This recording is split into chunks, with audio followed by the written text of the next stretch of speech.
हमें आशीर्वाद दे।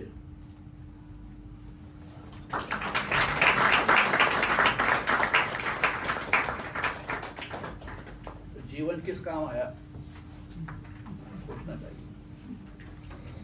इंतजार हुसैन का अफसाना, इंतजार हुसैन ने उपनिषद के जातक लिखे हैं, बौद्ध धर्म के जातक लिखे हैं, उर्दू अक्सर तो लिखे ही हैं। तो हमने आज सुनाने के लिए बौद्ध जातक से एक कहानी ली है उनकी, जिसका उन्वान है पत्ते। सुनिए इंतजार हुसैन का अफसाना पत्ते। अगले दिन वो फिर उसी गली में गया और उसी द्वार को खटखटाया। फिर वही कोमल पैरों वाली ड्योहरी पे आई और फिर उसने नीची नजरों के साथ भिक्षा पात्र आगे कर दिया और भिक्षा लेके चला गया। यही उसका नियम था। कितनी ड्योढ़ियों से, कितनी नारियों के हाथों से उसने भिक्षा ली थी, मगर कभी नजर उठा के किसी को नहीं देखा। उसने जान लिया था कि पंच इंद्रियों में आंख सबसे ज्यादा पापी है। जो दिखाई देता है वो सब माया का जाल है। देखने वाला माया के जाल में फंसता है और दुख उठाता है। सो आंख दुख देती है, सो मत देखो और मत फंसो और मत दुख उठाओ। सो वो नहीं देखता था कि भिक्षा किस हाथ से मिल रही है। सो उसने यहां भी नहीं देखा कि भिक्षा देने वाली कौन है, कैसी उसकी मूरत है। बस उजले कोमल पैर उसकी झुकी नजरों के सामने पल भर के लिए आते और ओझल हो जाते। वो इस ड्योढ़ी पे एक दिन आया और 2 दिन आया और आता चला गया कि भिक्षा इस ड्योढ़ी से बहुत श्रद्धा के साथ मिलती है। वो बसंत पंचमी का दिन था। गली गली द्वारे द्वारे पीली साड़ियां लहरा रही थी, मानो सरसों खेतों में नहीं गलियों में फूली हैं और गेंदा क्यारियों में नहीं ड्योढ़ियों में महका है। उसने आज फिर उसी द्वारे जाके साकल बजाई और फिर कोमल पैरों वाली ड्योढ़ी पे आई, पर आज उन पैरों में मेहंदी लगी थी।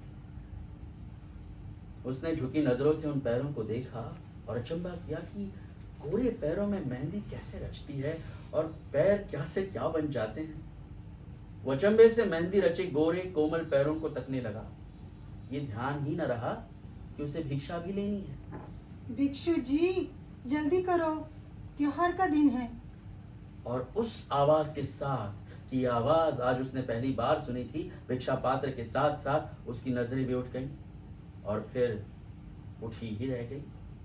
क्या मोहनी मूरत थी। मुख चंद्रमा जैसा, बाल घटा से, आंखें मृग की सी, गर्दन मोरनी की सी, छातियां नाशपातियां, गात भरी भरी, कमर पतली पतली, साड़ी बसंती, माथे पे लाल बिंदी। वो सुध बुध खोए टकटकी बांध उसे तकने लगा। वो सुंदरी ऐसे हड़बड़ाई कि भोजन से भरी थाल हाथ से गिर पड़ी। संजय उस शुभ दिन खाली पात्र के साथ अपने स्थान पर वापस आया। मन को एक चिंता लग गई थी। क्या मुझे मोह ने आ घेरा है? बहुत विचार किया, कुछ समझ में ना आया, जैसे उसकी मत मारी गई। आनंद के पास पहुंचा और बोला, प्रभु मैं व्याकुल हूं। आनंद ने उसे देखा जैसे टोह रहा। कारण? नारी। नारी? हाँ, नारी। और संजय ने अपनी सारी विपदा कह सुनाई। आनंद अचंभे के साथ आंखें खोले उसकी विपदा सुनता रहा। फिर उसने आंखें मूंद ली। आंखें मूंदे चुप बैठा रहा। फिर आंखें खोली और बोला, बंधु, गलियां और ड्योढ़ियां मोह का जाल हैं। भिक्षुओं का नियम यह है कि वो गलियों में रुकते नहीं और ड्योढ़ियों में ठहरा नहीं करते। गली गली द्वारे द्वारे फिरते हैं।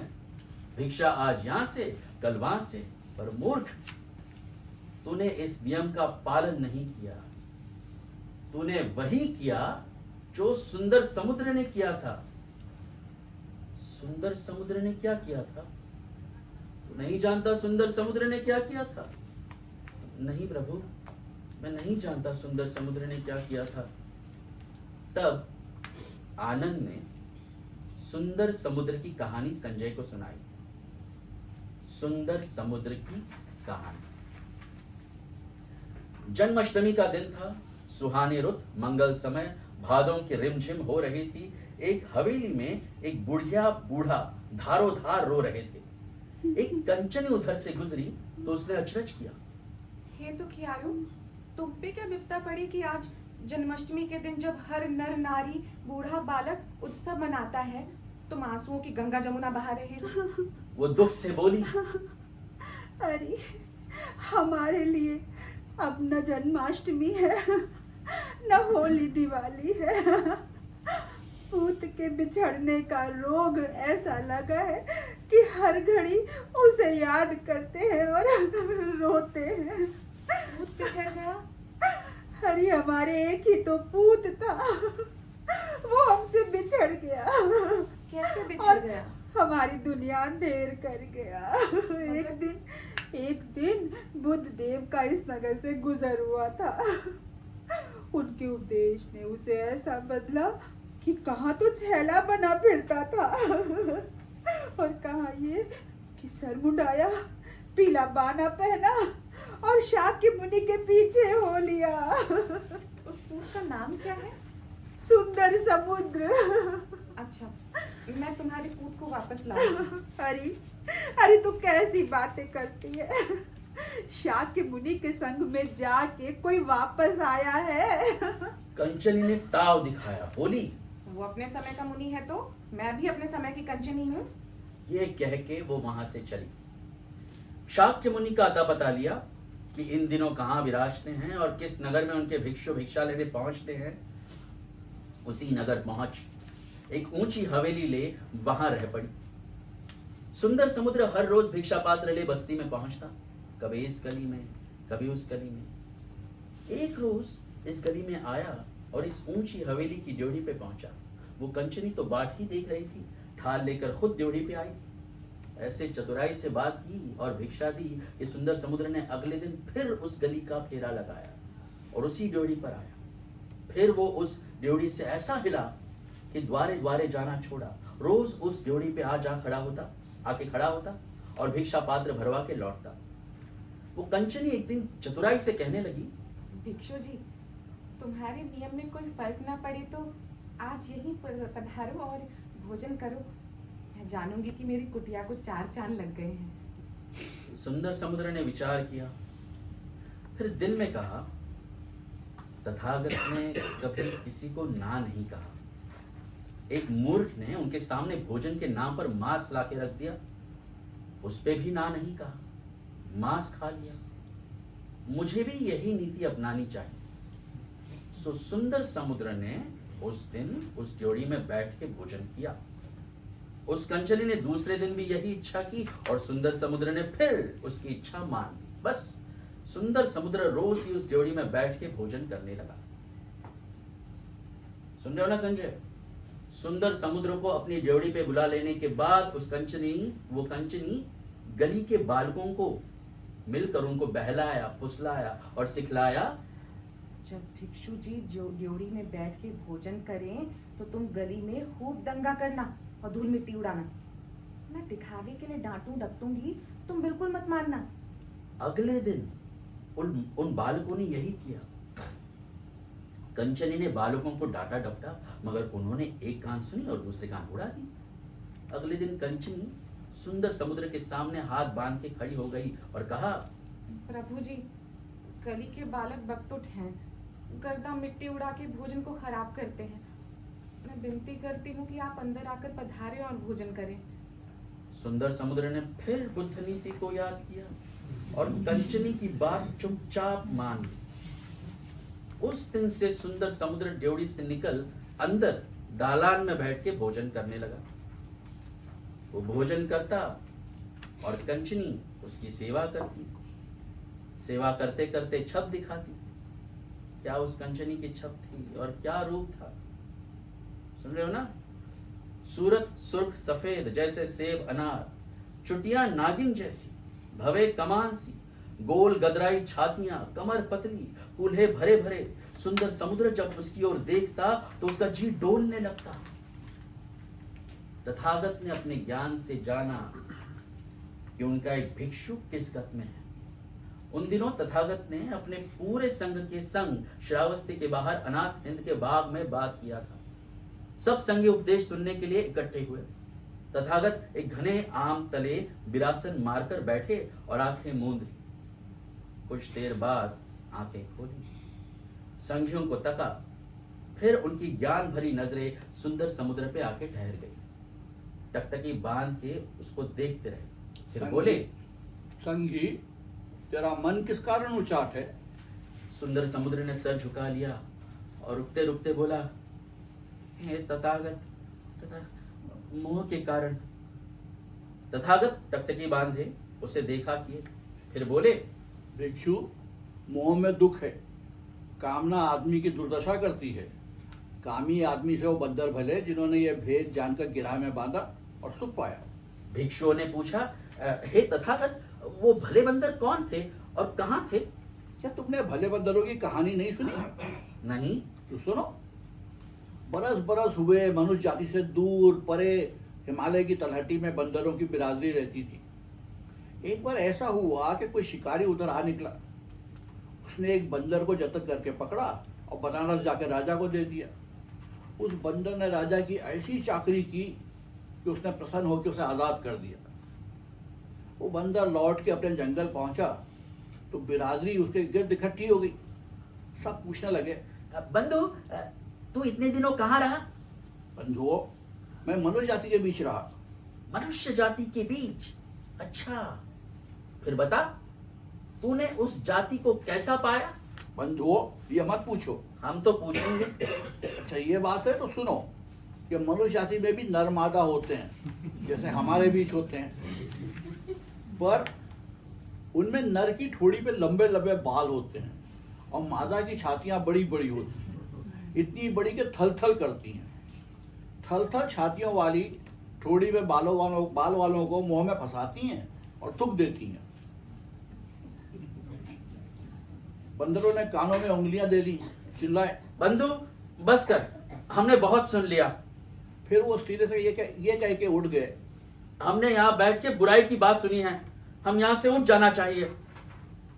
तथागत ये जातक सुनाकर चुप हुए, फिर बोले, भिक्षुओं, सुनाने वाला बंदर मैं था।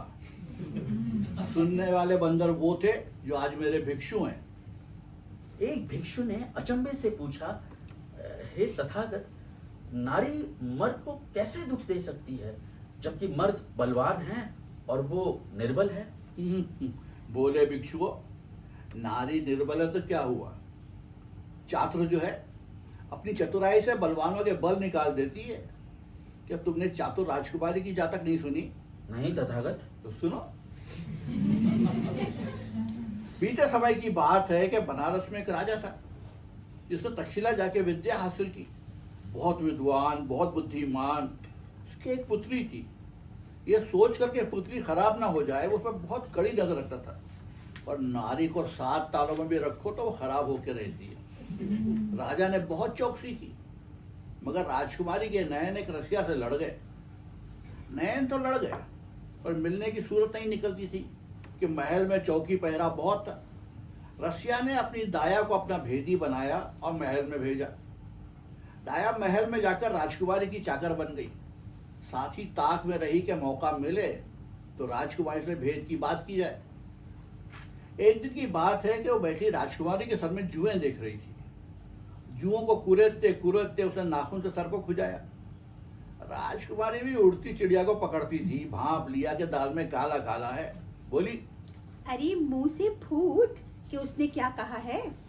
पूछता है कैसे मिलूं? ये कौन सी बड़ी बात है? सधा हुआ हाथी, काली घटा, नरम कलाई। दाया ने राजकुमारी का कहा रसिया को जा सुनाया। रसिया भी खेला खाया था। सब इशारा समझ गया। एक हाथी को सजाया, एक नर से लड़के को मिलाया। जब सावन के दिन आए और काली घटाएं घिर कर आई तो रात पड़े हाथी पर बैठ लड़के को साथ बिठा महल की दीवार तले जा पहुंचा। उधर राजकुमारी ने राजा से कहा, महाराज, कैसी सुंदर वर्षा हो रही है, मैं तो इस वर्षा में स्नान करूंगी। राजा ने बहुत बहलाया पर वो ना मानी। स्नान के लिए मेह में निकली और उस मुंडेर पर जा बैठी जिसके बराबर रसिया हाथी पर सवार बैठा था। राजा ने यहाँ भी चौकसी की, उसके पीछे पीछे मेह में गया। जब वो कपड़े उतारने लगी तो उसने मुंह फेर लिया, पर राजकुमार की कलाई को पकड़े रहा। राजकुमारी भी बला की बनी हुई थी। उसने अंगिया खोलने के बहाने कलाई राजा के हाथ से छुड़ाई, फिर घड़ी भर बाद लड़के की कलाई राजा के हाथ में पकड़ा दी और खुद मुंडेर से कूद हाथी पर बैठ गई। और फिर ये जा वो जा।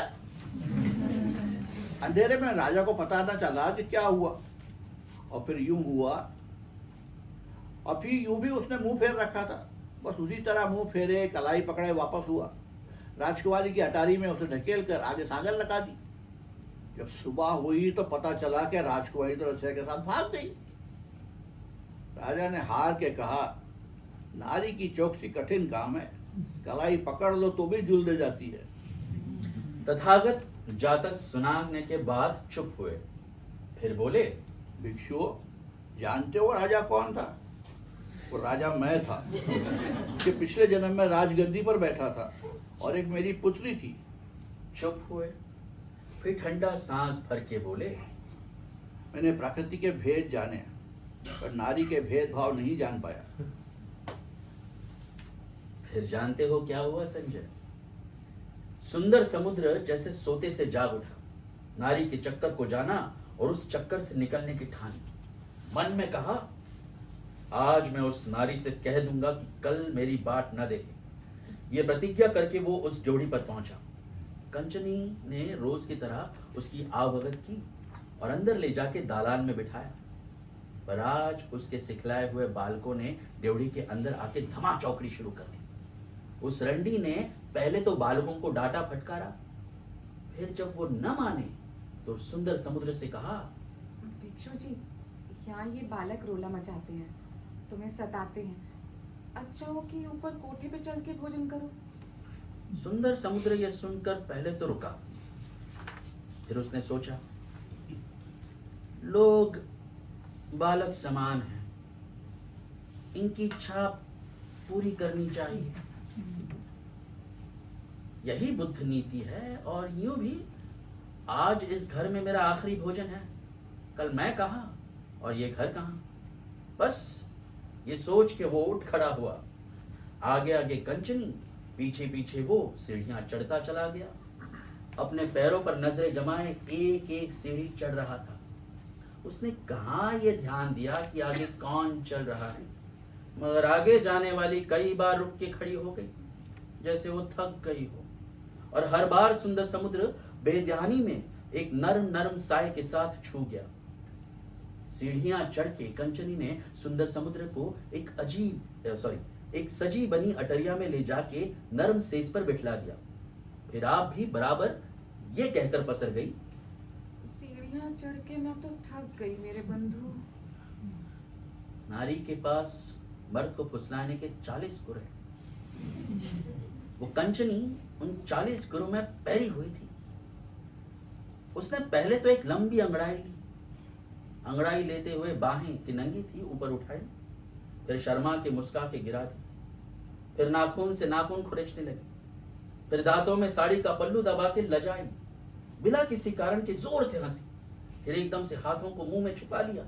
आप जोर जोर से बोली, फिर ऐसे हौले हौले से बोली जैसे कानाफूसी कर रही हो। पहले दूर सिमट के बैठी, फिर वो बेसवा भिड़ के बैठ गई, छातियों से पल्लू ढलकाया, फिर ऊपर सरका लिया, रानों से साड़ी सरकाई, फिर जल्दी से नीचे कर ली, और एक बार तो ऐसे अंगड़ाई ली कि पिंडा खुल गया। फिर वो जल्दी से सिमट गई और एक बार होठों के होठ पास ले आई, पर फिर शर्मा के लजा के पीछे हट गई। अरे मेरे बंधु, सुंदर समुद्र तो बिल्कुल मोहित हो गया, भूला कि वो एक भिक्षु है, और वो तो पहले से ही गरमाई हुई थी। उसे गरमाता देख के खुल के बेहया ने अपने बदन पर कोई धज्जी रहने न दी और न उसके तन पर कोई लत्ता रहने दिया। सीनों से सीने और रानों से रानें भिड़ने लगी। आनंद चुप हो गया। संजय तड़प के बोला, फिर क्या हुआ? फिर फिर क्या हुआ? तथागत विरासन बांधे आंखें मूंदे बैठे थे। उन्हें खूब दिखाई दे रहा था कि बाग से दूर श्रावस्ती की उस ऊंची हवेली के अटरिया में नार एक भिक्षु के साथ छल फरेब कर रही है। मिलने की नौबत आ गई थी। बदन बस गड़बड़ होने लगे थे कि अमिताभ ने उस अटरिया में अपना दरस दिखाया। सुंदर समुद्र की बिसरी सुध वापस आई। बस काब नदी में डूबते डूबते बाहर निकल आया। आनंद कहानी सुना के चुप हो गया। उधर संजय विचारों में डूबा हुआ था। फिर ठंडा सांस भरा और कहा, वो कैसा मंगल समय था कि तथागत हमारे बीच विराजते थे। कोई अज्ञानी नारी के छल में आ जाता तो वो उसे ज्योति दिखाते और सत्य पथ पर ले आते। चुप हुआ, फिर बोला, मुझे नारी के छल से कौन बचाएगा? आनंद बोला, हे संजय, मैं तुझसे वही कहता हूं जो अमिताभ ने मुझसे कहा था कि आनंद, तू अब आप अपना दीप बन। संजय ने यह सुनकर विचार किया। फिर कहा, मैं आप अपना दीप बनूंगा। सो दूसरे दिन जब वो भिक्षा पात्र लेके बस्ती की ओर चला तो प्रतिज्ञा की कि वो उस गली में नहीं जाएगा। पर जब वो बस्ती में दाखिल हुआ तो उसने क्या देखा कि ये रास्ता उसी गली की ओर जा रहा है। जिस रास्ते पे चलता लगता कि वो रास्ता उसी गली में उसी ड्योढ़ी पर लिए जा रहा है। वो ठिठक कर खड़ा हो गया। फैली हुई श्रावस्ती आज कितनी सिमट गई थी। उस नगर की एक एक गली उसकी खोंदी हुई थी। हर गली की हर ड्योढ़ी से वो भिक्षा ले चुका था, मगर आज जिस ड्योढ़ी का उसने ध्यान किया, लगा कि वहां वो हाथ में थाल लिए उसकी बाट देखती है। वो एक बार पूरे नगर को ध्यान में लाया। फिर उसने अचंभा किया कि कितनी गलियां हैं कि जाल के समान फैली हुई हैं, और गली गली कितनी ड्योढ़ियां हैं कि हर ड्योढ़ी में कोई ना कोई नारी भिक्षा देने के लिए खड़ी है। गलियां, ड्योढ़ियां, नारियां। उसने सोचा कि ये सब माया का जाल है। फिर वो उन भले बंदरों को ध्यान में लाया जिन्होंने नारी की बात सुन के कानों में उंगलियां डाल दी थी, और उस स्थान को छोड़ दिया जहां उन्होंने ये बात सुनी थी। मुझे भी ये नगर छोड़ देना चाहिए। और वो नगर से मुंह मोड़ के जंगल की ओर चला गया। गलियां, ड्योढ़ियां, नारियां सब पीछे रह गई थी। संजय अब घने जंगलों में चल रहा था। चलते चलते उसने फूले हुए एक अशोक के पेड़ को देखा और रुक गया। उस पेड़ के नीचे उसने निर्जन बास किया। बसंत रुत थी, सरसों फूली हुई थी, गेंदा महक रहा था। अशोक की डालियां अपने ही बोझ से झुकी हुई थीं। संजय ये समा देख के बहुत प्रसन्न हुआ। अशोक को देर तक देखा किया। फिर वो अचंभे से मन ही मन में कहने लगा, हे राम, किस कन्या ने इस अशोक को ठोकर मारी है कि वो इतना फूला है। बस इस विचार के साथ उसका ध्यान मेहंदी वाले उज्जवल कोमल पैरों की ओर चला गया। क्या इस अशोक को उन मेहंदी वाले उज्जवल कोमल पैरों ने ठोकर मारी है? वो सुंदरी बसंती साड़ी में लिपटी उसके ध्यान में उभरी। थोड़ी देर तक वो उस ध्यान में ऐसे डूबा रहा कि किसी बात की सुध बुध ही ना रही। मगर फिर अचानक वो चौंका, ये तो मैं फिर मोह के फंदे में फंस रहा हूं। वो तुरंत वहां से उठ खड़ा हुआ। इस पेड़ तले बुराई की बात मेरे ध्यान में आई है, मुझे यहां से उठ जाना चाहिए। संजय ने फिर एक लंबी यात्रा की और जंगल जंगल मारा मारा फिरा। दिन गुजरे, महीने बीते, रुतें चढ़ी और उतरी। हर रुत अपनी चहक महक के साथ आई और बीत गई। हर रुत संजय को दुखी करके गई। कभी फूलती सरसों, कभी बौराते आम, कभी डोलता भुनभुनाता भौरा, कभी मंडलाती भंबेरी, कभी दुखिया कोयल की पुकार, कभी उदास दादर की झनकार, कभी चंपा की महक, कभी बेले की बास। यूं कहो कि हर रुत आती और यादों की शांत नदी में हिलकोरे पैदा कर जाती। हर बहाने बीता पल लौट के आ जाता और वो सुंदर मूरत सामने आ खड़ी होती। संजय सोच में पड़ गया। यहां भी सब रास्ते उसी द्वार की ओर जाते। बहुत विचार के बाद उसने ये तथ्य निकाला, रुतें पंच इंद्री से मिली हुई हैं और पंच इंद्री दुख के 5 दरवाजे हैं। आदमी मोह में किस किस राह से फंसता है कि कभी कोई कोमल पंखुड़ी छू के, कभी कोई रसीली बानी सुन के, फिर कभी कोई महक उसे ले उड़ती है, कभी रंग उसे ले डूबता है। सो बात यूं है कि हर रुत दुख देती है। कि जानकर वो उदास हुआ और दुखी होके कहा, नगर में गलियां हैं और जंगल में रुते हैं, मैं मोह के जाल से कैसे निकलूं? संजय इन्हीं विचारों में था। पतझड़ आ गई, डोल डोल सूखे पत्ते बिखरने लगे। हवा के हर झोंके के साथ अनगिनत पत्ते टहनियों से गिरते और जहां तहां तितर बितर हो जाते। अब ये रुत मुझसे क्या कहने आई है? संजय फिर सोच में पड़ गया। धीरे धीरे फिर उसके अंदर पुनमुन हुई। उसे फिर कुछ याद आने लगा था, पर अब के एक याद और ही तरह की आई। यही रुत थी और ऐसा ही जंगल था। तथागत ने बीच पतझड़ यहां आके बास किया था। इर्द गिर्द पीले पीले सूखे पत्ते बिखरे पड़े थे। हाथ बढ़ा के पत्तों से मुट्ठी भरी, फिर आनंद को देखा। आनंद, क्या सब पत्ते मेरी मुट्ठी में आ गए हैं? आनंद झिझका, फिर बोला, हे तथागत, ये रुत पतझड़ की है। पत्ते जंगल में इतने झड़े हैं कि उनकी गिनती नहीं हो सकती। आनंद, तूने सच कहा। पतझड़ के अनगिनत पत्तों में से मैं बस एक मुट्ठी उठा सका हूं। यही गत सच्चाइयों की हैं। जितनी सच्चाइयां मेरी मुट्ठी में आई, मैंने उनका प्रचार किया, पर सच्चाइयां अनगिनत हैं, पतझड़ के पत्तों के समान। इस याद ने उस पर निराला जादू कर दिया कि वो जहां का तहां खड़ा रह गया। फिर ना एक कदम आगे बढ़ा, ना एक कदम पीछे हटा। वहीं एक घने पीपल की छांव में आसन मार के बैठ गया और गिरते जर्द सूखे पत्तों को तकने लगा। पतझड़ के अनगिनत पत्ते, अनगिनत सच्चाइयां। एक हैरानी के साथ वो गिरते पत्तों को देख रहा था, देखता रहा। धीरे धीरे करके उसकी आंखें मूंदती चली गई। जो बाहर है वही मेरे अंदर भी है। आसन मारे आंखें मूंदे बैठा रहा जाने कितने दिन, कितने युग। जब उसने आंखें खोली तो जाना कि अनगिनत रुतें बीत गई हैं और अब वो पतझड़ में है। उसकी गिर्द में जर्द सूखे पत्ते भरे थे। वो जर्द सूखे पत्तों में नहाया हुआ था और धूप में तप रहा था। उसने नजरें उठाकर ऊपर देखा। जिस पीपल को घना देख के वो उसकी छांव में बैठा था, उस पीपल का एक एक पत्ता झड़ चुका था।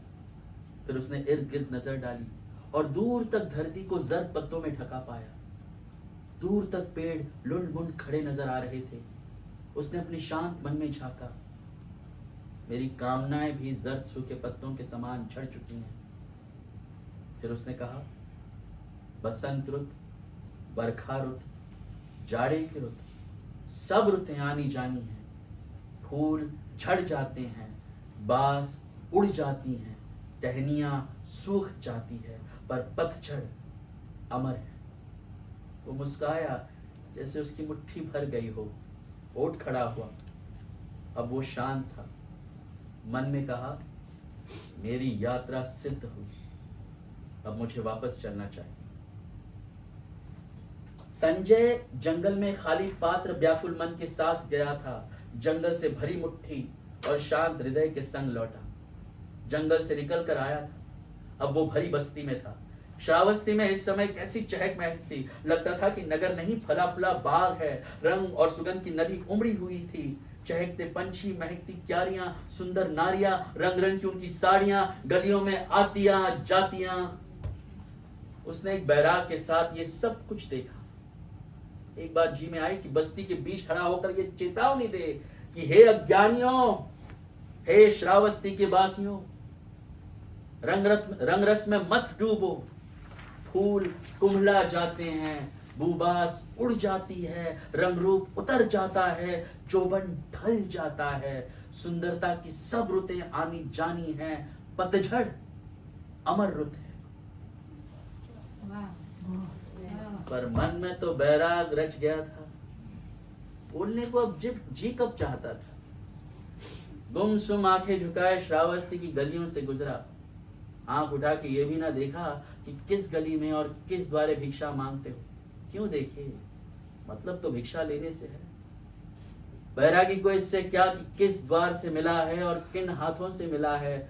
झुकी नजरों से बस देने वाली के पैरों को देखा